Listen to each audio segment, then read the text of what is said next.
市民信声，大家来听。大家好，我是陈碧纯，欢迎再次收看市民信声节目。骑楼呢，也就是丁仔脚，是咱台湾建筑当中非常有特色的一部分。但是因为卡到民众要通行，还有要停车，甚至要做生意等等的问题，所以成为各县市政府呢，拢积极要来改善的重点。咱台南市哦，因为呢开发了早，而且南部地区呢定伫咧落雨，所以咱的丁仔脚是特别多。虽然咱台南市呢有积极要来推动丁仔脚管理使用治理条例，但是伫治理条例诞生进前，伫最近呢却一直有民众收到罚单，到底是发生什么代志呢？今仔日带大家做伙来关心。节目一开始，咱赶快来介绍咱今日到节目当中的5位贵宾。咱首先要来欢迎的是台南市政府工务局的陈世仁局长。各位市民朋友，大家好，欢迎您。接下来呢，为大家介绍的是咱台南市政府交通局王明德局长。主持人好，各位市民朋友，大家好，我是交通局长王明德。接下来为大家介绍的是咱台南市无障碍协会林昭坤理事长。主持人好，市民朋友大家好，我是台南市无障碍协会理事长林昭坤。继续咱欢迎台南市会林彦竹议员。主持人好，咱台南市的乡亲大家好，我是市议员林彦竹。好，接下来呢，咱慢慢来欢迎周家伟议员。主持人好，市民朋友大家好，我是台南市议员周家伟。好，咱节目一开始呢，咱首先就来请教两位局长啦吼。咱大家拢知影讲，这个丁仔脚管理的问题非常的复杂，嘛非常的麻烦哦，无简单啦吼。咱要来请教局长哦，首先是请教我们的公务局长哈，因为你们是专责单位嘛。那我们要知道的是说，为2016年哈开始，因为咱知影当时哈，我们的赖清德市长现在的总统啦哈，他有颁布一个友善骑楼计划。迄个时阵吼，实施到今嘛呢？到底咱这个条例敢有改变，还是讲一直依照这个计划伫咧执行？好，丁仔脚这个部分，因为咱是要留最主要这个条例是要留有1.5米的人行的空间，让大家人会当讲能够在无碍的一个环境下，能够在骑楼能够通行。那以前到现在，其实这个条例其实拢无改变，就是咱这个计划以后拢是继续在推行，是希望讲。咱大家在行的这个过程当中，拢会当有足顺利的路会当行安尼。好，那我们就是也要来请教一下交通局啦，哈，就是我们知道说，可能我们骑楼到底呢，怎么通行跟停车的范围是由你们来主管嘛，哈。那到底现在我们的骑楼到底是怎么样的使用管理呢？来请教您。谢谢各位乡亲朋友，我想。根据道路交通管理处罚条例，其实骑楼是属于人行道的一种哦，那所以它必须要开放供公众通行。不过在道交条例的90条之3，它有一个例外的规定，也就是说，在不妨碍行人通行的原则底下，其实是可以例外开放用标线或者是标志的方式来让这个机车或慢车来停放。特别强调的是，法律的文字写得很清楚，就是只能停放机慢车所以这其实是台南市现在一直以来在执行的政策，也就是说，如果市民朋友有需求那通常是可以经过一个会勘那大家这个在确保这个通常是1.5米就是行人通行的这个足够的空间之后呢，我们会画。机车的这个停车格的标线，它是白色的停车格标线，那有可能是一个大框框，也有可能是一格一格的这个就是需要来画设所以其实目前执行其实认定很清楚，就是只要有画法定的机车停车格的范围就可以停我想这个是目前这个台南市依处罚条例在执行的方式对，那局长就是我们知道说，在赖清德市长时代有一种绿色的线，是那个线的话，好像是最近引起争议不小的这个地方。这个绿色的线现在要怎么执行？你是不是可以跟大家说明一下？是，我想骑楼畅通计划其实是反过来执行的，就是说因为可能骑楼都被占用，所以为了要保持足够的1.5米的通行空间，所以其实是请大家这个经过协调，其实通常是由区公所提计划到公务局这边。那因为不仅要畅通，可能还要整平因为可能不同的这个店家的骑楼高度不一样所以透过经费的协助把它整平。所以其实骑楼畅通计划其实是在保持足够的行人通行的空间。那在这个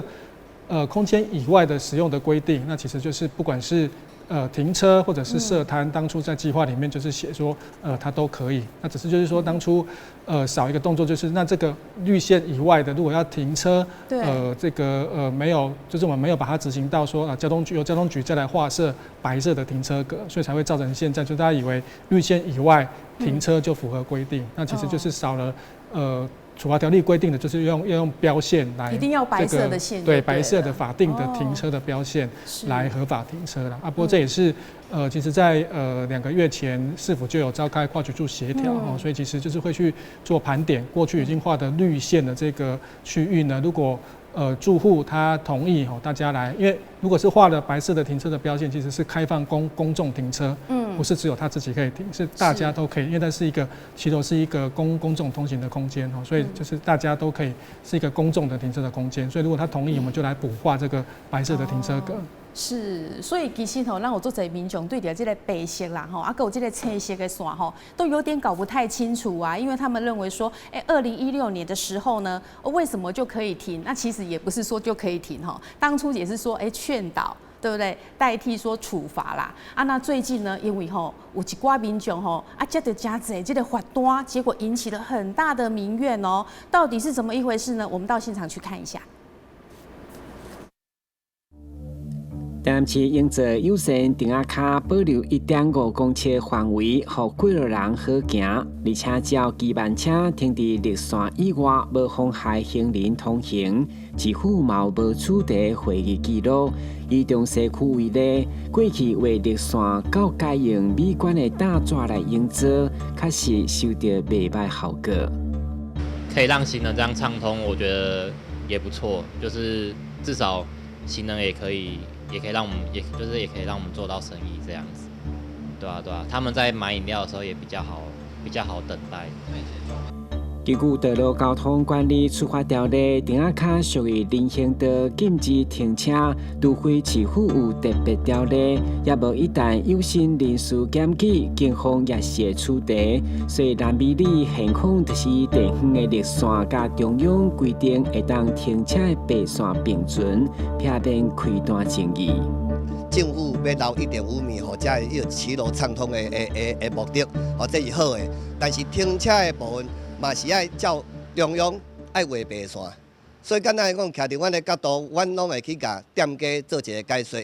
店家若假使讲，伊就认为讲我要停奥多麦，我要安去停，阮会去甲辅导讲，你来画白线。绿线的部分就是照地方的做法，咱就配合地方。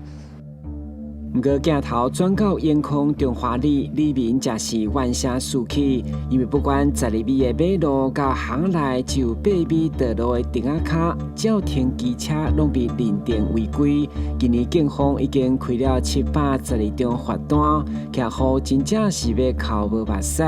有人就捌伫1礼拜内收到7张罚单，无任何款待甲改善期，半当来店家做无生理，只好搬走。很多客人来这边买，比如说买便当，去 7 缴费，他只要稍微超过一点点或者怎样，你警察一看到就开，检举达人一看到就开，那你变成说压榨说我的客人不准来这边买便当吗？还是说不准来这边？还是你要把这整条街的生意全部都打掉？开5张啊，一张1200，5张6000啊，开个就好意思啊，你都无讲一个明文落来。你骑到我停下了后，你8米啦，双边停车，过2米剩4米路，4米路你是叫人车是毋样开啊？大家开嘛，大家嘛压黄线，不能压双黄线，所以讲你讲骑到我袂使停，不骑到我会使停，你完全不符合老百姓的需要，你根本是咧关闭民患嘛。那我们骑楼的车子放这样子又不行，那走路这样子，车子弄到谁要负责嘞？真的，我们这是社区，我们不是店面呢。基本上我们在停车都有照政府的规定，就是露出120公分的人行道出来。那我们在这样停的时候，一样是收到这个罚单，对，那造成我们很困扰。那我们还要去忍受这些东西，那造成我们一些住户开始渐渐想说要搬离这里。面对发单的民怨，盐埂区议员拢要求处理标准应该一致，并公告开放顶仔卡停机慢车。对此，市长嘛答应将参考其他5岛做法，12月公布上新的政策，明年正月正式实施，以今年底进前拢以看到为主。哇，所以为什么民众会来抱怨？然后听讲呢，有某一个检举的团体吼，锁定某一个特定的所在吼，啊，伫咧民众吼，伫咧骑楼顶仔卡停车的时阵吼，都甲检举啦。啊，所以呢，这个所在到底是不是盐埂的这个中华里呢？我们请教燕珠议员。哦，是的，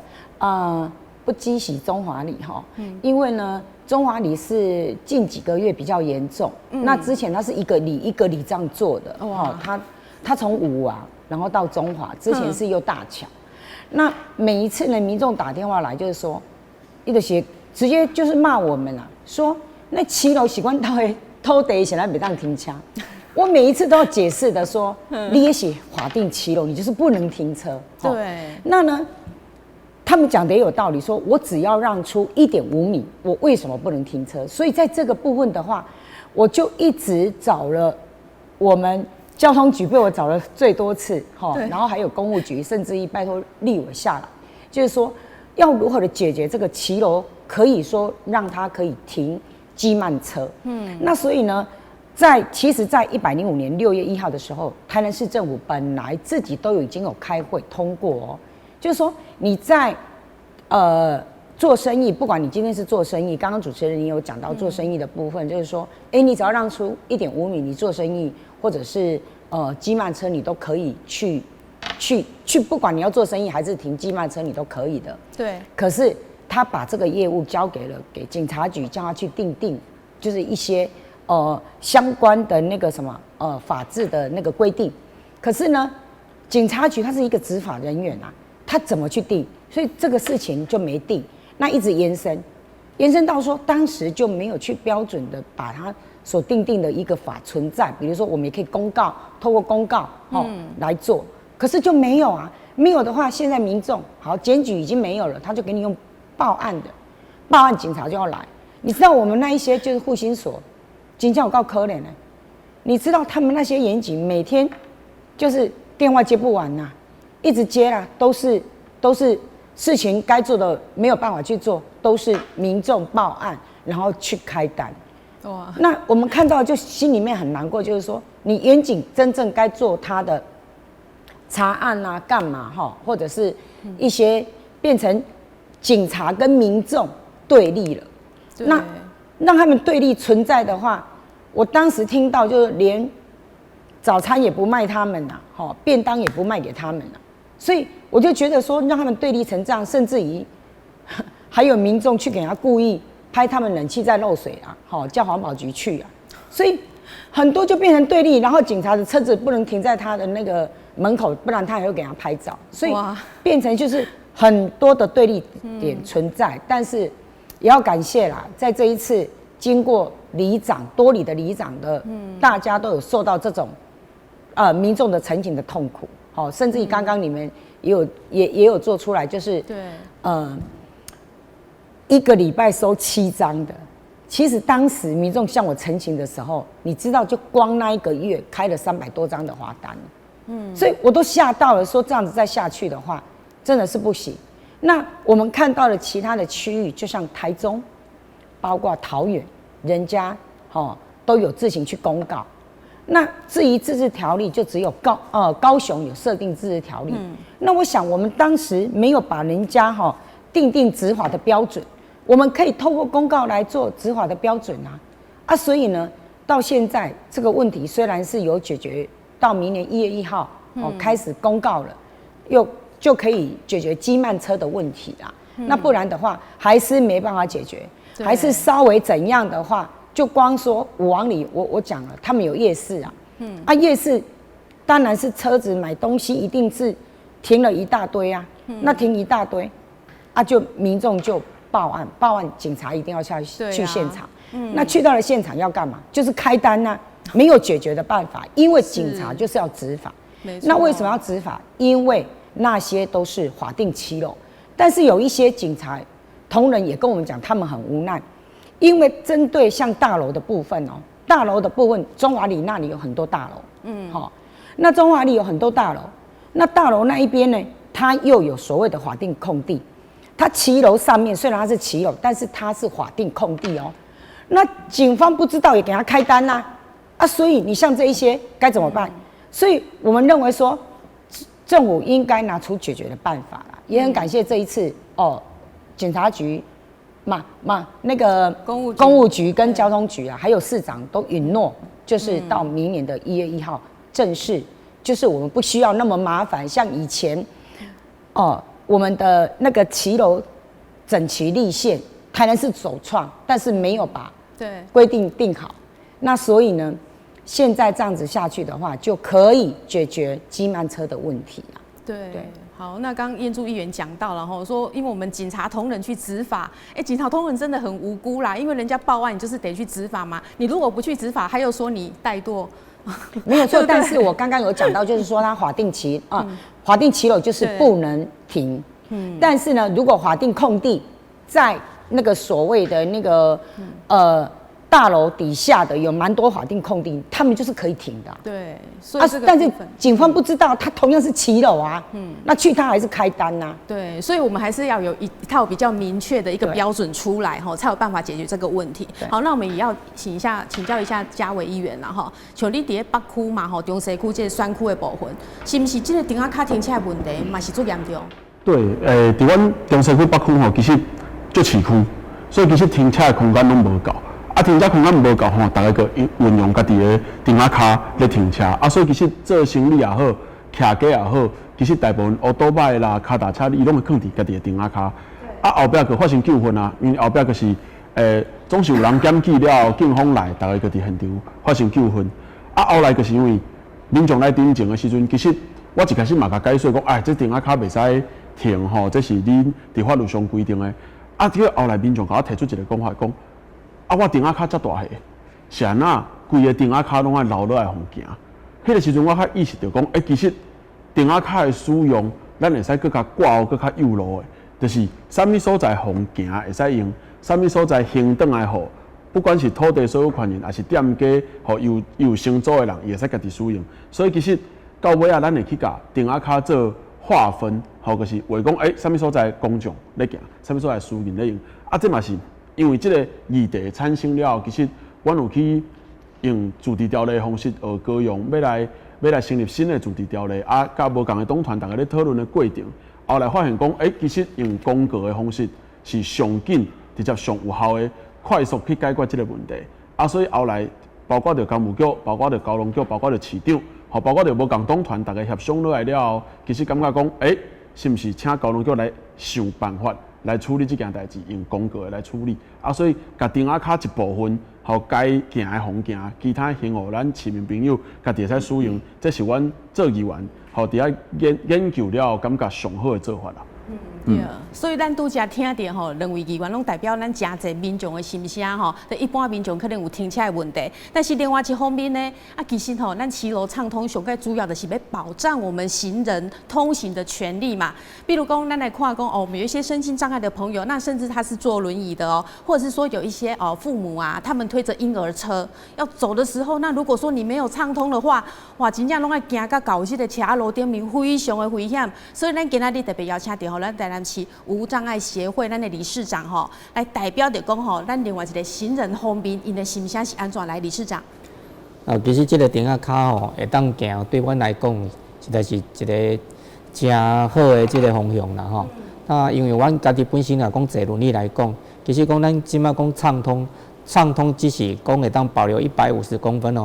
1.5公尺会当互咱的行人包括咱遮可能推婴儿车遮父母亲会当方便使用。但是你若讲无做甲正平来讲的话，对阮轮椅来讲，其实嘛是无方便啦但是如果说这个1.5米来讲，对，其实是一个真好的这个利用如果你完全都没有的话，当然对于咱其他不讲轮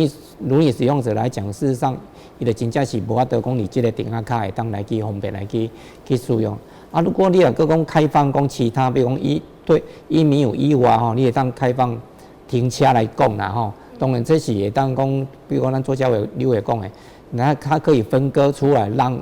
有其他地方是可以供其他的一个使用用途的话，那我想这个对我们来讲，其实也不会造成一个很大的一个阻碍那这个当然是我们也是乐观其成，但是要如何去取得这个使用的平衡，我想这应该是个爱需要有较多的这个讨论啦。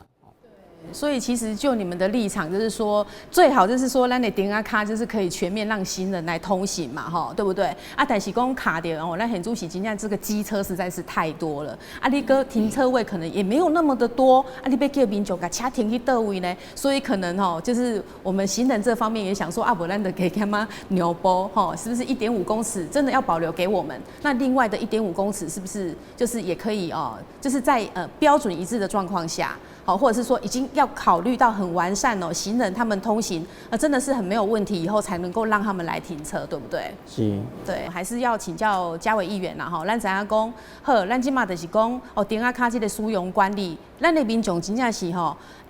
去问看卖，大家拢真正无傻傻，到底当停袂当停啊？甚至足侪人拢认为讲电啊卡就是阮兜的啊。这个观念其实我觉得很多民众都是有这样的观念，他认为讲电啊卡阮兜的，我要那使用是我的代志啊。但实际上并不是这样子，这个法律是有明确的规定，并不是如此啦哈。所以呢，我们要让这个电啊卡的管理使用呢，可以有一个很棒的一个标准，一定要有一个提案，有一个条例。那我们知道周议员。6叠议会提案对不对？跟我们讲一下你这个提案到底它的内容是什么？其实最一开始提这个案子，很大一部分是希望解决把骑楼切割之后，留给行人走以外的空间，我们目的是剩下的空间还给土地所有权人可以用。至于他要怎么使用，只要不要是违反建筑法规，你卖港定米家底下，你不管你要摆摊、停车。都应该是要可以使用。好啊，当然这个在过程中大家就会去修改我们这个要争执的范围，到底摆摊可不可以，机车可不可以，汽车可不可以？好，大家去讨论。好，那事实上来讲，台南的骑楼空间，你扣掉人行空间之后，到底还能不能所谓停得下汽车？我觉得这个就是我们回头要去检视。毕竟大家人车拢愈买愈大台。其实骑楼要真正我都停车，必须要你的骑楼有够大，还是你的横向范围有够大。啊，当然这袂使，因为咱因个案去适用。我们的做法是咱把标准定出来啊，所以我才会在议会里面，我们去透过几位议员共同提案，包括联署将近20位议员，我们提案的方向就是留落来行的。一定要留，因为骑楼本身以人行道这个范围来对，它就是要留作公众通行使用。那没有留作公众通行使用必要的那些范围，我们是不是就还给所有权人？以被用、要停车，那个也主由。所以目标是其实啥呢？我们只是把它做区隔化啊。至于区隔化之后要怎么使用，我们觉得还是要还给土地所有权人是决定。好，那当然这个。在修法的历程中，大家会去争执它使用的方式，但我觉得本质上不变，大家都是希望区分，就是把几类骑楼切了亏。好，我们像在画方格要把它切开。好，我觉得这个切开是好的。好，当然这件事情也在台南也放了20-30年，从来大家都不认真去讨论说，法规应该要怎么解决。那也因为了这个条例的提出，其实市府也算是被我们议会逼着有压力，他必须要把规范也好，或是原本就有的规范，它的实际操作的更完整也好，就是但这个把它引个头之后，我觉得大家开始正视这个问题，包括市府、包括议会、包括民众，其实大家都慢慢在重视这个议题。好，包括民众也包括需要使用骑楼的人跟需要行走的人，大家都在讨论这个议题。我觉得这才是对整个骑楼的使用是有帮助的。对，所以其实咱一定要有一定一致，然后大家都觉得认同，然后可行的一套制度啦哈。那议会有提出这样的一个条例。好，那刚才有讲到这个可能汽车停车的部分因为咱一般停在卡拢3公尺，啊你扭出1.5公尺，你存1.5公尺有这么小的汽车吗？所以大家可能会对于说停汽车这个会觉得有点质疑，到底要怎么停进去？拎到的点儿卡我和你多吗？好，那我们燕珠议员，你对于这个你们议会提出了这个条例的话，有什么样的看法？他那个提案我没有签名，因为我想说，他本身是律师呢，他反正自己是律师，然后怎么会提出来说要停汽车？我当时吓到了哦，我真的是吓到了。那我说实在的，骑楼本来它只要是法定骑楼的话，就不能停汽车。那所以说，当时我们议会提出了说可以停汽车的时候，我说实在不止我吓到，其他的人也都吓到。那呢，因为呢，刚刚主持人也讲到，骑楼都只有那个3米嘛，那我们甚至于有日据时代的，才2米，有的2米多，那你如何的来停留1.5？然后你说还要停汽车，根本就不可能的。所以针对这一个为什么到最后会把它，就是说先把它退回，就往后我们先公告通过了之后，然后再来看说该如何的能是不是说像他嘉伟所提的，能不能停汽车，能不能就未来延伸的摆摊，因为我们都不懂得，你说你延伸出来摆摊位。那你延伸出来是整个7楼都摆摊位吗？这样行人怎么走？1.5米而在哪里？所以说当时我们认为说这个提案根本就是窒碍难行的，所以才会请市长要赶紧公告1.5米留给行人，其他就是他可以利用，就是住户可以利用。所以说，在整个嘉伟的提案过程当中，当然我们在那个什么开会的时候，就是在应该讲说议员都有争吵过。那争吵过的时候，我说除了中央改法，除了中央修法，修过了，立委你们愿意修法，说修可以停汽车，修可以说全部呢都摆摊位，那这样的话地方才敢执行，不然没有一个人敢执行。因为呢，我们当时的骑楼设置就是。虽然是我地主的土地，但是呢，它的空地保留空地就已经盖在楼层上面了。就是说你的房子，比如说你这里牺牲了4坪，我就上面给你4坪了。所以说就没有所谓你骑楼要给那个公共通行而做使用的。那公共通行做使用，当时就是要保留出来，所以呢，说要再停汽车是不可能的，再延伸出来。也不可能延伸出来说摆摊位，也不可能的。所以，整个就是说这个案现在我们就是退回，就等到我们公告之后实行一段时间了，如果有需要再看怎样的话，那大家再来做商量。对，所以一项政策在推行之前，我们也是希望能多听一些咱民众的心声啦吼，然后各方面学者专家他们专业的意见再来做处理，然后再来公布，要把它完整之后再公布。好，那刚才燕柱议员有讲到说，这个是不是中央可以立法？其实我觉得如果要中央立法更困难，因为每个县市这些电卡的状况不一样啊，然后你可能在发展的过程跟民众使用习惯上面也不太一样所以这个可能咱得横行来处理可能会较紧啊好，那刚还是议会版的，咱企业户毛节市政府版的刚燕柱议员公有归纳入这个汽车大家都惊一点，2位局长有没有吓到啊？好，那我们市府版到底是怎样呢？先请教公务局长。好，谢谢。那其实我们市府版其实最主要是因应议会它的一个版本，然后做一个接续的后续的一个处理。那当然，其实我们最主要我们也都了解，其实在整个骑楼，其实它本来就是一个人行空间的一部分。而且在道路条例处罚条例里面的9443里面，它只能供机慢车能够停放。所以说，在这个情形之下，所以说我们是研拟的一个版本，就是说能停机慢车的一个情形下，做配合的一个。议会的一个版本来做一个协调，然后呢，2个来折冲一个处理的好的一个方式，来提给议会来做一个重新的一个审议。对，好，那这样子，交通局长是不是再跟我们说的详细一点这个版本？是，我想原来的自治条例，它其实要处理的，当然包含了刚刚嘉委员提到的停放汽车对，或者是停放机慢车，还有甚至可以做。地主的这个自己的使用包含摆摊等等当初的这个自治条例的法规的架构是这样的。可是当然就是说，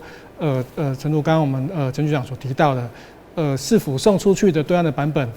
一定会考虑到会不会违反母法因为如果一旦违反母法，地方政府定的自治条例其实也是无效所以其实我们就会回到道交条例处罚的架构里面，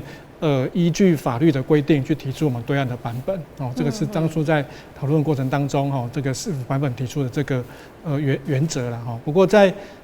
当然刚刚燕书也特别提到哈，在议会的法规委员会的讨论的时候，其实大家都踊跃讨论。我想嘉伟议员这个想法也很好，其实希望透过这个条例的提出，让大家重视这个问题，然后开始思考这个问题。所以我们交通局就去收集更多的资料哈，那也跟这个收集完之后，也在法规委员会里面跟大家来说明，其实依照目前的90条之3哦，停放机慢车。我光收集6都，其实有2种不同的做法哦。那有像台北、新北跟我们其实是原则禁止，例外开放，就回到90条之3的精神，就是留有行人的通行空间之后，你要用标线标志画出法定的机慢车的这个停放空间，你才能停放。不过在桃园、台中跟高雄，它是原则开放，例外禁止。所以就是说，他用一个公告的方式，原则公告，法定骑楼留设这个足够的行人通行空间，通常是1.5米。另外也规定说，在纵向的部分要保留这个行人可以穿越进去骑楼里面的行人通行空间，要留设1.3米的空间，剩下的可以来停放机慢车，还规定停放1排为限等等相关的规定。所以这个我们可以知道。从这个规定上来看，其实因地制宜其实做法不同可是原则都是只能开放停放机慢车所以经由这次的讨论，其实不管是国民党的这个党团，或是民进党的党团，其实也都有召开相关记者会那也反映了这个地方民众的声音那当然如果大家觉得现况是我们去画白色的停车标线，当然。会刊大家会非常忙碌，非常多的案件，然后我们当然还要去做会刊的，对，去画标线这个当然就是大家会觉得案件实在太多这个会做不完。那当然原则开放，那我觉得如果大家的这个共识是这样，我们可以朝这个方式来演绎。我想市长也在议会也有做承诺所以我们现在也在加紧这个脚步，应该近期就会来公告，那明年1月1号前来实施不过也跟大家报告就是说。既然是例外禁止，那如果有些人的骑楼比如说他他的透天厝的1楼是当车库，他需要有车子要停进去，所以他骑楼根本没有办法开放让公众停车的话，他可以来申请例外禁止所以我们可以用标志的方式来这个公告说这个地方这一户的这个骑楼范围是没有开放公众来停放机慢车。我想目前我们会朝向这个跟这个高雄、台中跟桃园这3都一样的类似的模式来做执行所以目前我想我们朝这个方向来研议。所以会变成是原则开放，然后例外的是禁止的。好。所以呢，其实针对这个条例之前那个市长黄伟哲他在接受质询的时候，他也讲说，他对这个条例呢，他有信心，但是没把握，因为各方这个角力太多，因为这个真的处理这种交通的问题还有这个点啊卡的问题，真的是问题非常的多，然后意见也很多，所以我们只能就是说机车停放在骑楼部分可以先切出来，那优先用。公告的方式，依照道交条例用公告的方式就可以执行所以这个可以先优先在条例还没制定前先来执行了当然，我想议会也都达成共识，我们先施行看看后续的这个管理的问题还有没有，如果有，我们可以再额外订定自治条例来做管理。所以这个的话是我们在12月底。就会最近就会公告，那我们会公告1月1号前，1月1号开始实施。一定会从1月1号开始实施啦，就是到时阵呢，你只要讲这顶啊卡，只要留1.5米，咱的民众就拢会当家停机车但是如果像拄则局长讲的，恁兜有车要入去嘛，车库嘛，你好用停机车，你是要停入去，所以这个时阵你得让去申请例外的就是禁止在顶啊卡上面停机车，对不对？所以就是去跟交通局申请嘛。哇，这样交通局你们会非常的忙其实一体两面就是我是接受民众申请来画停车标线，还是接受申请来禁止停车我想这都是我们该做的工作。对啊，哇，那这样辛苦你们辛苦市政府公务局，还有警察局交通局等等好，那讲到这边针对我们这个条例嘛还有即将要实施的，我们要请教一下我们这个理事长就你的看法，你认为讲议会啊跟市府的版本，还有现在可能我们会先通行的这样子的一个做法，你的看法是安怎？其实呢，以阮行动不便者啦，身心障碍者来讲那不管是我们的议会版本，还是我们的那个市府版本，只要跟母法有抵触，我想应该也就是没有办法是让他去做一个很好的一个实施嘛。不过我们现在在讨论就是这个1.5米的一个径宽啦那如果在这个径宽的部分的话，是让我们的民众是可以在这方面这个部分是可以顺利通行的话，那当然是我想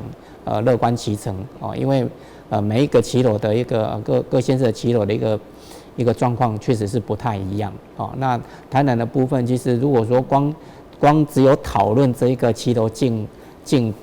空然后可以畅通的部分，但是呢，还是有一个部分是希望我们未来是真的是可以尽快的朝这个方向，也就是说骑楼整平的部分这个才。现在顶啊卡都是这样凹凸不平，大家有没有发现？你去走高高低低，有时候我在走都差点跌倒这对我来讲即使你有这个1.5米的径宽，对我这些轮椅使用者，对推婴儿车的，它还是很不方便，对，还是非常的不方便。所以其实这个骑楼整平才是我们最希望是可以完成的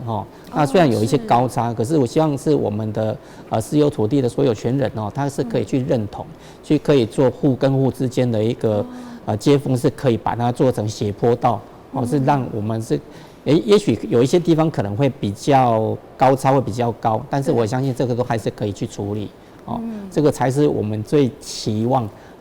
望是可以做到这一个骑楼整平的，这样才能所谓的公众利益，我们才开始可以所谓的公众通行，否则我们坐轮椅的，我们还是没有办法在这个骑楼无法度离顶啊卡怎么样讲我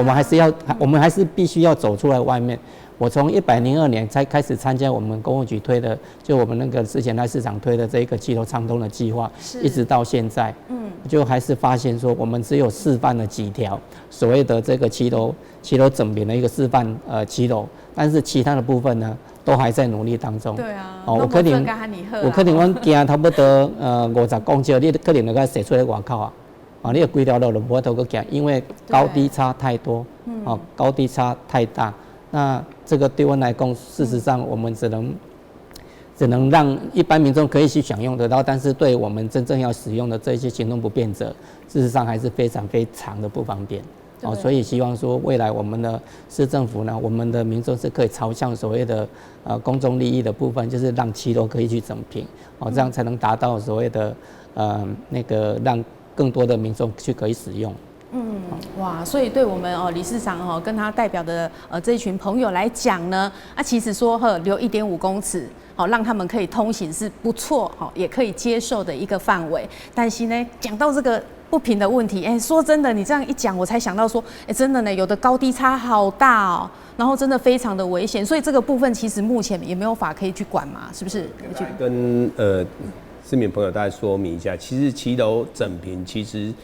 骑楼它虽然是公众通行，它还是一个私人的一个空间，所以说我们其实台南市政府也一直在推动骑楼整平的这一个部分，但是推动骑楼整平就必须要跟各个住户他们去做一个协商。那协商的话，其实我们也都希望就是说，每个市民朋友都能够感同身受，就是说以后将来大家都可能都会老。大家可能会有身心障碍不便的时候，那如果在这个时候能够提供你们的骑楼，让我们能够整平，那这样的话，整个一个道路的一个平坦，让更多人在未来的使用能够更方便。其实我们也希望就是说，透过我们的宣传，透过我们的沟通，然后透过我们的教育，然后希望让民众能够去接受这个东西，然后大家能够为骑楼整平来，大家再各尽一份心力。所以现在就是说，你没有什么法律可以去管它，只能说可能我们骑楼拥有者那就是可能自己在做的时候把它做平一点，或者是做个斜坡道方便大家的通行。对，这个就是牵涉到大家，就是说，有没有这个爱心啊、公德心的问题啦，哈。那当然就是说，这个说真的，我们自己在走，或者是说，咱看出来路大人咧行，真正做危险的，拢爱行过去车路，行去车路嘛危险哦，所以这个真的是一个非常困难的问题啦，哈。好，我们谢谢理事长对我们就是反映出这样子的心声啦，哈。好，那针对议会最后今天早上嘛，在议会做的这个决议嘛，哈，那燕筑议员你们的看法如何？觉得如果说现在市政府这样执行，你们觉得有没有什么地方要加强，或是觉得这样 OK 呢？今天早上就是先把这个案就延后，就是刚刚我有讲到，就是说先透过公告，明年1月1号开始实施嘛，对，然后透过了公告之后，我们再来就是说看事后看有什么还要再补强的。那其实呢，应该说刚刚有讲到说，局长有讲到说，公告了之后，你如果是这个地方你要进入你的家里面，你不让人家停车的话，我想也在这里要拜托局长的方面哈，就是说应该要在他的门口，就他来申请之后，你必须要给他一个市政府的章，然后让他可以贴在他家的门口，或者是明显的地方，让人家可以看到说，你这个是禁止不让人家停车的，不然到最后纠纷又会来了。对，因为他要进去的话，他进不了嘛。对，他别人停了，他进不了，可能经常又打电话到派出所去。对，那警察又更忙了。对，就是说变成他家里面要进出的话啦，不让人家停的话，他可以用这样的方式啊。那其实我认为说，其实通过公告一个方式，我想市民现在渐渐的都会很清楚啦，都会知道说这一些部分啊。那我想未来就是说，针对公告了之后，民众包括警方。包括市政府，是会得到3赢的啦。因为为什么民众就不会这样一直报案，一直报案啊？然后家里面的骑楼，他又可以留1.5米给行人走，然后自己就可以使用1.5米存在嘛。那至于我们公部门的部分，就是说，这样实施的话，就是刚刚有讲到说，他们会不会做不完哦？不会啦。因为有的，其实民众有的是不会，讲难听的，没做吊钢去停领导啦，但是有的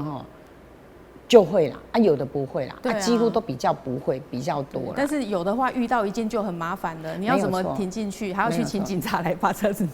拖走，对不对？是的。那刚刚有讲到说，其实我们台南市的道路都很小条，对不对？对，而且旧社区更小条。对，没错。那其实要解决这样，真的是让他们可以骑楼整平的话，其实真的是，你骑楼既然没有办法整平，你可以透过外面的，我们现在市府都有在画那个所谓的绿色整平线，标线型的人行道，标示型的人行道，是。那你可以透过这样子，我想对于我们这一些身心障碍者朋友，或者是老人家，或者是婴儿车，我想这个都会更好的。对，这个建议蛮好的。好，所以局长，未来你们就是说那个例外要去申请的时候，会像议员讲的，就是有一个什么标志之类的吗？会用牌面，那要用正式的牌面，那个有法定的效力，就会用一个这个禁止这个骑楼是禁止停放、禁止停车啊，就是所有的车都不能停，这是一个法定的牌面来处理。对，所以会依法会有一个主要的一个标章，禁止停车的牌面。对，所以大家之后就是认定就对了。好，那周家伟议员呢，你的看法？其实。市府这个做法其实是比较便民，其实大家原则开放例外再去申请禁止，它这个其实是便民的做法。好，当然我有一直在跟交通局在讨论说，他们未来这个发放就是申请不要停的。好，那他除了那个牌面做上去以外，其实后面如果真的有人这么白目，或是真的有人这么就是具有不正当的那种手法去停在别人的骑楼，那导致人家无法进出，那其实可能政府也要考虑他们是不是具有一致的权利，不单单只是开单，因为现在的现行状况是骑楼不能停，停了会被开单，但政府不会把你的车调走。可是呢，未来是反过来变成原则上可以停，那不能停了你去申请，那如果有一个人卡在你家门口，那他不担心开单，他就让你开，我就是要停你家门口让你开单没关系。那这样的状况，政府可能他的执法力度就要再考虑，包含把车辆移走，因为不然我都要掐拢，我这会是一个后面可能在执法上必须要考量的状况，这种状况可能不多，如同燕珠议员讲不多，但如果1件2件，那这1、2件还是得处理，这我觉得是后续在执法的力度的问题。那当然，刚刚也有讲到所谓标线型人行道，其实非常肯认台南市府，包括交通局，包括公务局，大概这1、2年吧，我们台南其实蛮多地方都画就是绿色的标线型人行道。这个标线型人行道其实是蛮有帮助的，不只是针对身心障碍者，不只针对长者。我相信在许多学校附近，的通学步道的延伸，其实也蛮多都做标线型人行道。那一来是警示开车、骑车的人，这里是人行道。2来是让走的人他有一个安全行走的范围，因为其实台南的路幅不宽，如果骑楼又没办法整平的话，其实你要有一个实体人行道不好做，但标线型的画设其实蛮重要的，然后所以我觉得市长在这1、2年其实蛮重视这一块，然后这一块也蛮多议员一直在重视，我觉得这个是后续我们在处理骑楼无法整平的时候，其实蛮多地方如果具有一定程度的空间，我们就把该隔出来的人行空间隔出来，我觉得这才是比较实质有效的做法。对，好，所以呢，我们这项新的一个政策呢，在1月1号会正式来执行嘛。那执行之后，可能陆陆续续会发现说，还有一些问题会发生。然后，但是呢，我想我们市政府方面还有我们议员方面，大家会一起然后听民众的心声，然后再来做一个修改。然后之后呢，再让我们这个条例能够顺利的诞生哈。好，那我们今天的节目呢，在这里最后我们要请现场来宾呢，针对我们今天顶下卡停车的问题来给咱做一个结论。咱首先请干部局长。好，其实骑楼让能够停车，其实是每个市民都希望的啦。但是我们只是希望就在一个合法的一个条件之下，让每一个市民都能够很有位置可以停车，而且让最主要的还是要让我们的一个不便的行动者，或者是我们的老年的行动者，能够有一个1.5米的一个行走的一个空间，能够让大家都有一个比较好的一个舒适的一个人行环境。谢谢。来，交通局长。是，我想人本交通是近期不管是交通中央地方都非常重视的议题啦。那我想，骑楼既然是人行道，它应该要回归这个它的宗旨其实要保持这个足够的这个不妨碍人行的空间。那在这之外呢，我想现况我们用标线处理，其实都是依法有据。那另外是我们接下来要来这个改变这个我们的执行做法，可能改成这个原则来开放，例外禁止。我想我们会积极这个依照市长的指示，还有我们所有这个议员跟地方民众的心声来积极推动。那我想后续这个改变的一个新的政策上路，我想或许在民众的这个适应或者是宣导上，我们会来加强，那也会因地制宜的滚动检讨，就是说如果让这个政策的执行能够更加的这个完整。好，那理事长，我们在这个政策正式上路之前或者是我们条例正式公布之前，你有什么建议尽量讲来？我还是很希望就是在于这一个骑楼的部分我们是真的可以方便让轮椅可以去在这个骑楼里面，因为你在走到外面的标线人行道那个行人道好了，我在骑楼我不用晒太阳，我不用淋雨。对。可是如果我今天走出来外面的话，我还要考量到外地和外跑的列呗，还有会不会被车子外面后面也都是一个危险性的一个考量的那所以说，如果说在骑楼的这一个，我可以走在骑楼，我干嘛要选择在外面？对。所以骑楼的一个整平然后真正是可以达到让我们使用者可以有更多的一个社会参与的一个机会然后等于轮椅使用者才会更愿意想要走出家门那也是可以提升更多的我们这些行动不便者，他愿意参与更多的这一些社交活动我想如果说大家都要冒险走在外面的话然后吹风跑力，那事实上有时候一些行动不便者，他们的一些社会参与的意愿变成还是不会太高，他还是会不想要外出啦。对啊。而且你讲外口这天气这么热，个寒天的时阵这么寒的时阵，我今年顶下卡点到较安全。走在今年顶下卡，我可能较袂晒到日，嘛较袂遐冷。所以这为什么我们一直希望说可以。骑楼会当整平，会当好方便，互咱会当好使用这嘛是阮考虑的一点啦。对，所以希望说未来的不管政策如何的一个精进或者是更好，那我相信希望就是可以朝向这一个终极目标哦。我们不要只一直羡慕台北市、新北市、高雄哦，因为7楼也当方便啊。但是我想我们台南当然建成比较早啊，可能有一些地貌的关系、7楼的一些关系比较没有办法就是符合现在啊。但是我想应该可以有更多的考虑，然后考量到行动不便者的一个使用啊的一个习性，让我们的未来让这个城市哈，我们的一个友善城市会当更加好。对，所以其实讲到这个友善骑楼哦，除了说留1.5公尺让人家过，我觉得这个整平哦，真的也是很重要。但是呢，因为这个牵涉到私人的问题啦哈，所以可能请2位局长呢，也可以回去想想办法，用奖励的，我们来奖励民众，大家把这个骑楼能够做平啦哈。好，来林彦珠议员。好，那针对呢，台南市政府已经迈向一大步哦，就是说针对骑楼的部分，可以供地主可以留1.5。然后呢，也可以呢给行人留了1.5米。我想这台南市政府也尽了最大的全力在做了。那其实未来呢，我们都希望说，在骑楼这个部分，真正的必须要让民众可知道，就是说是不能停汽车的哈。那所以呢，也希望民众要能了解啦，理解说，汽车是袂使停的。但是汽车不能停，我们身为民意代表怎么办？所以要拜托交通局，要赶紧找土地啊，就是在那个社区啊，能盖那所谓的立体停车场，来解决汽车停车的问题。不然我们这些民意代表都不知道该怎么办。因为呢，我们台南市很多都是不是大楼的，如果是大楼，他们就是有空间嘛，可以停汽车。但是我们有很多东西停啊开，厝东西停啊开，那停啊开个袂使停汽车。那袂使停汽车，所以真的啦，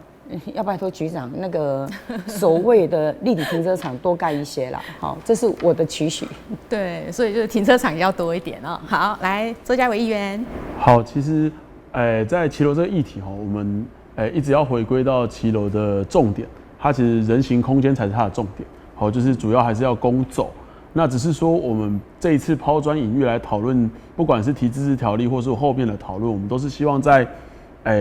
人民的私人财产跟公众通行中间找一个权衡点。好，那也刚好这一次有这样提出来讨论，所以其实市府也很努力的在找权衡点的过程中跟议会互动。那所以后来才决定用公告的方法，我们先一部分来解决所谓机慢车要停放的问题。好，那当然这个停放的问题也一定是在1月1号公布开始施行之后，我们才会慢慢的走，慢慢的发现是不是有新的问题产生。那回头我们再来检讨，不管是我们原本写的这个自治条例要不要继续来审，还是其实公告就已经解决很多问题，其实不需要再有这个自治条例。我觉得这个都是未来可能的方向。好，那其实骑楼的使用回归到头来就是停车空间不足。好，那其实刚刚彦珠议员也有讲，好，就是我们其实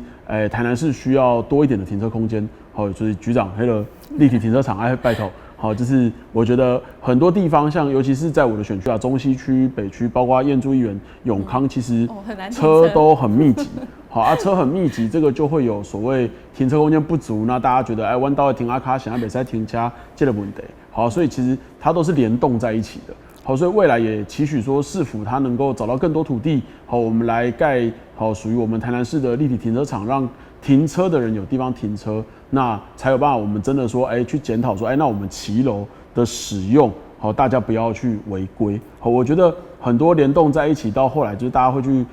怪市府啊，因为说，我的有车无所在停，好啊，结果停弯道个北塞，好，这种概念才会慢慢的消失。但我觉得这也搭配着未来的大众交通慢慢的越来越改善，好，一定也会改善，因为其实市府也一直很努力，不管是公共运输、公车的部分，或是未来捷运的部分，这个一旦只要可以往下做、往下完成，我们的车流都会减少。我觉得这是我们去学台北、去羡慕台中、去羡慕高雄，我觉得很大的一个动力啦，就是我们要解决问题，所以我们需要这些大众交通，我觉得这也是未来的方向。好，所以其实这次骑楼的议题，我觉得刚好有这个机会，蛮多民众跟我陈情，那我们也几个议员一起提案，我们把这一个抛砖引玉出来之后，大家一起来解决这个问题。好，谢谢议员。所以咱今仔日吼透过讨论呢，互咱的民众了解讲吼，目前咱台南市到底吼伫个顶仔骹呢是要安怎来使用甲管理咱的停车的问题啦吼。另外这方面呢，咱嘛甲咱民众的心声吼，代表咱的民意，代表咱有无障碍的朋友呢，也都来表达他们的心声。那我们希望说，市政府呢，伫个制定政策的时阵吼，听出这么侪民意了后，然后想出吼上界完善、上界符合民众需求的一个条例，会当来诞生。再一次呢，感谢咱5位贵宾到节目当中，谢谢你们，谢谢。那么感谢观众朋友收看咱市民时声，伫遮过一段了，咱再会。